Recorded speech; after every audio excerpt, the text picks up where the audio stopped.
ఈ నెల 29న వ్యూహం సినిమా రిలీజ్ చేస్తామన్నారు దర్శకుడు ఆర్జీవి. కోర్టు ఇచ్చింది జస్ట్ ఇంటీరియం మాత్రమేనని, పూర్తి స్టే కాదని చెప్పారు. ఈ నెల 27 వరకు మాత్రమే రిలీజ్ చేయవద్దని కోర్టు చెప్పిందని, తమ సినిమా విడుదలయ్యేది ఈ నెల 29న అని అన్నారు. దీనిపై తమ న్యాయవాదులు మాట్లాడతారని, విచారణ రోజు ఆ రిపోర్ట్ని కోర్టుకు అందిస్తారని వెల్లడించారు. సినిమా ఆపాలని ఎవరు ప్రయత్నం వాళ్ళు చేస్తారని, మనం ప్రజాస్వామ్య దేశంలో ఉన్నామని రాంగోపాల్ వర్మ అన్నారు.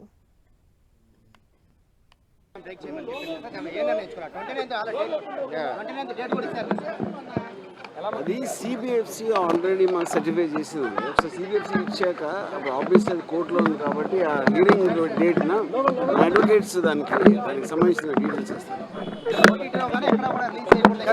జస్ట్ ఆ పిటిషన్ ఫైల్ చేశారు, అది ఇంటర్వ్యూ, అది నాట్ లైక్ కంప్లీట్ స్టే.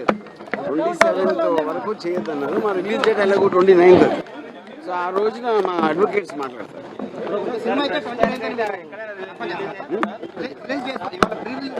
అవును, 29th.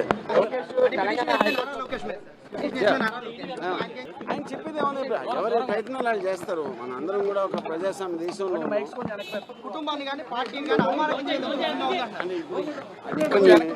దాంట్లో ఎక్స్ప్లెయిన్ చేశారు.